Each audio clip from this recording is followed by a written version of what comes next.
naghahangad ng tunay na pagbabago sa ating bayan. At ako po ay naglakas ng loob para lapitan kayo dahil po meron pong hinaing ang ating mga kababayan po, lalo na po yung mga supporters ng ating Pangulo na si Duterte. At ito po yung kanilang mga concerns na baka pwede pong maging solusyon sa trapiko po natin. Ito po ang sinabi nila, magtalaga ng mga mahigpit na mga traffic enforcer, dagdagan ng pulis o sundalo kung nararapat, lalo na sa mga bus stop. Mabawasan ng bus o di kaya gawin na lamang itong government-owned at ang sahod ng driver ay gawing buwanan na lamang upang hindi na nag-aagawan sa bus stop. Ipagbawal ang truck buong araw. Ipagbawal ang motor sa main roads. Tanggalin ang mga paradahan ng provincial buses sa EDSA. Taasan ng multa sa mga sumusuway sa batas trapiko, mahigpit na pagpapatupad ng no parking sa lahat ng kalsada, ayusin ang bus stop sa buong EDSA. Napakaraming suwestyones yan. Pero ayaw mong tumbukin natin, madam. Marami sa sinabi ay ugma at sakto lang sa ginagawa namin. Bigyan natin sa sinasabing dagdagan ng mga magigiting na law enforcer. Isipin ninyo ho na 3 ahensya ang nangangasiwa sa gobyerno. Hindi pa natin sinasama ang local governments dito. Yung ahensya na tinatawag na Philippine Highway Patrol. Pangalawa, yung ahensya na tinatawag na MMDA. Pangatlo, yung ahensya na DOT. Nag-create ho ako niya ng interagency upang kung saan pinagbubuklod-buklod ko sila, isang misyon, isang unawa. Hindi magkukumpetensya sa media yan. Magtutulungan sila.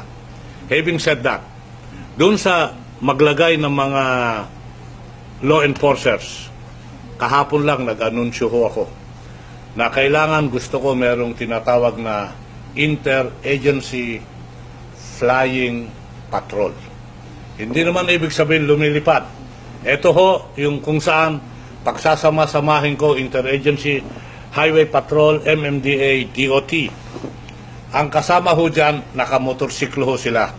They will be strategically located in Metro Manila in such a manner so that pag nakita sa choke point sa CCTV na merong choke point, isang signal lang in 5 minutes, nasa destinasyon sila para addressin yung trapiko.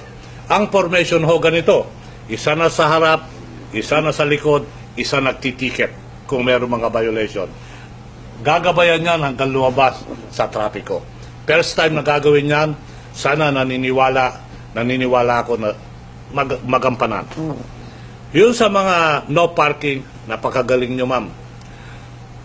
Ang ina-address ko lang, yung mga kung saan parang nakagihas na natin na parang kanila yung kalsada.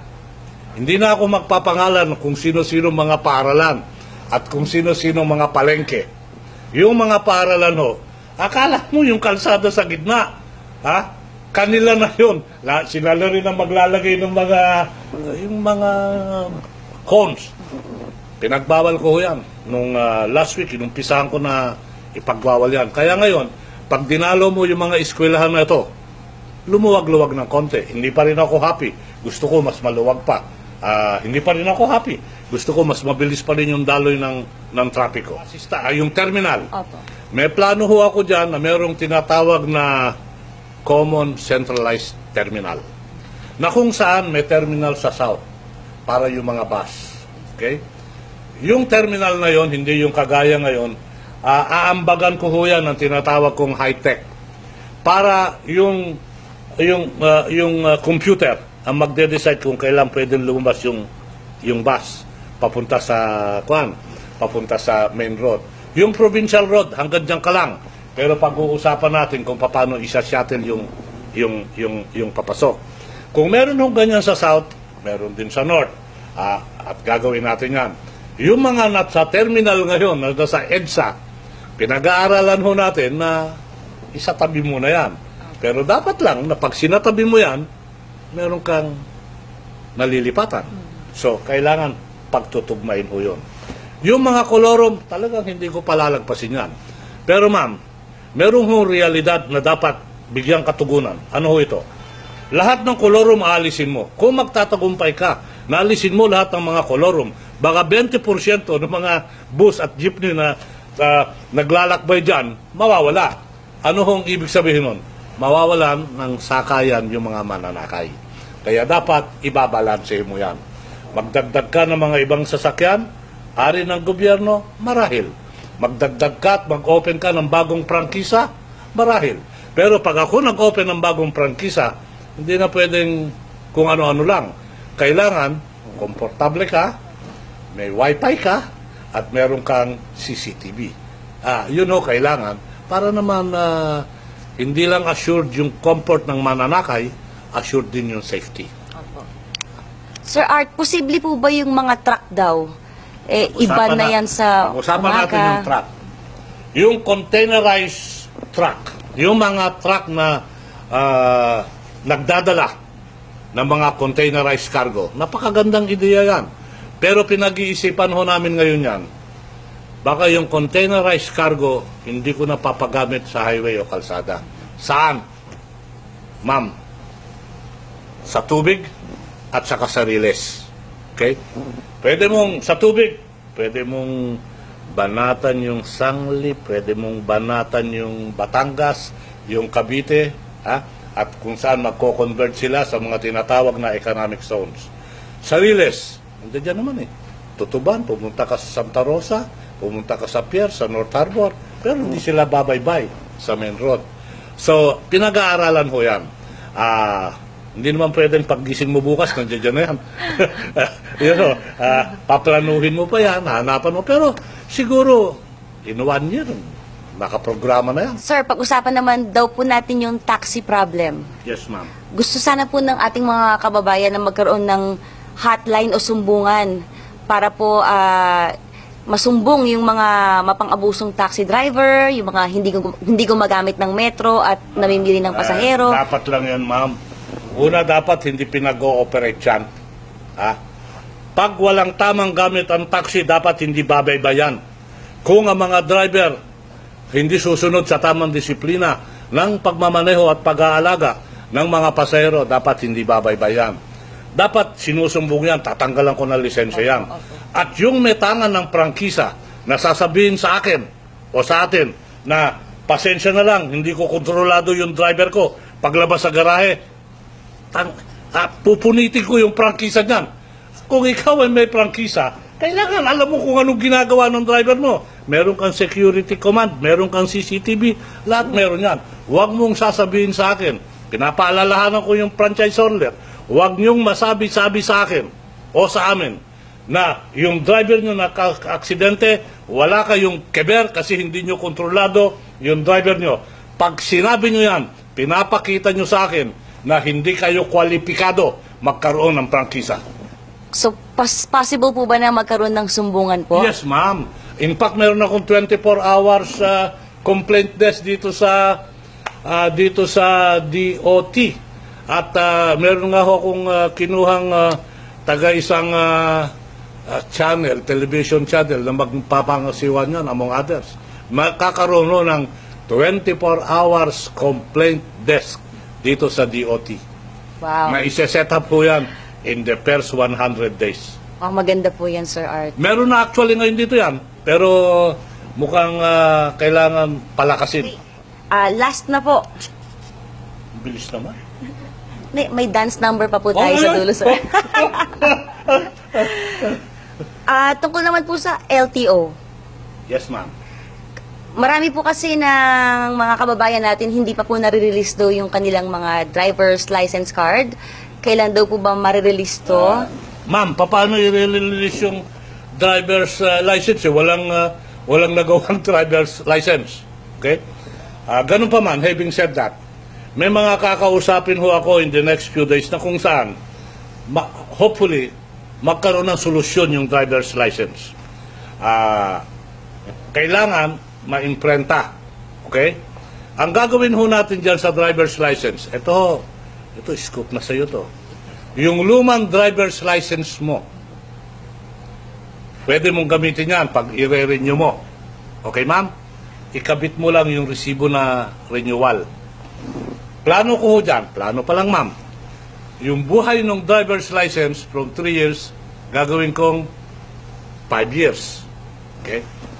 Pagkatapos niyan, pag nagawa yung sistema na gusto namin ilagay, kung ikaw walang citation, hindi ka involved sa mga illegal activities, ang renewal mo, ma'am, kuha na lang, online. Hindi ka na pupunta, hindi ka na pipila. Bigyan nyo lang ako ng konting pagkakataon na aralin yan at ilagay yung detalye. Pero nakabuklod na ho yan sa plataforma na gagawin namin, hopefully na magbunga yung plataforma in the next 100 days. Yung plate number naman, sir. Yung plate number, meron na sa customs yata, ayaw iparelease kasi may COA issue. Di ba? So, madaling salita, wala. Ano i-distribute mo? Ngayon, pag nawala yung COA, paparating natin yung mga ginawa abroad. Tanong ko sa iyo, ma'am, bakit kailangan gawing abroad? Pwede ko naman pagawa dito yan eh. Papagawa ko din. Kung gusto mo, pati yung makina na ginagamit abroad, ayun ang i-import ko eh. At dito na gagawin eh. But gusto ko may plaka na puno ng analytics. Ibig sabihin, plaka yan, 5 years din ang plano ko dyan, ma'am. Plaka yan, malalaman ko kung peke yan o hindi. Malalaman ko kung kolorom o hindi. Malalaman ko yung identity at yung mga kabuuan, kung sino nagmamaneho, ilang taon na. Lahat yan, lalagyan natin ng analytics yan. Ang hinihingi ko lang, magpasensya ho kayo ng konti, kasi talaga namang wala akong plakang madidistribute. Merong plakang dumating, nakabinbin sa customs. Pag nawala ho yung COA, ipapadala natin yung mga plaka dito. It will take another 45 days to 60 days bago ma-distribute yan. Ngayon, yung future plaka, ang gusto kong mangyari dyan, dito gawin. Para yung supply and demand, we control.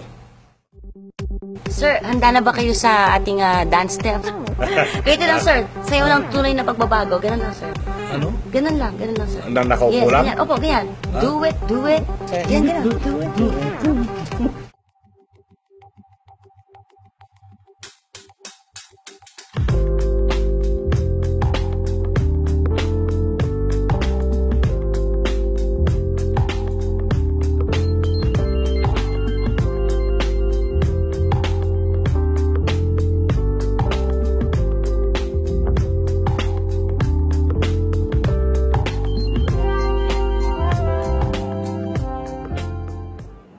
Gliding silently above the city.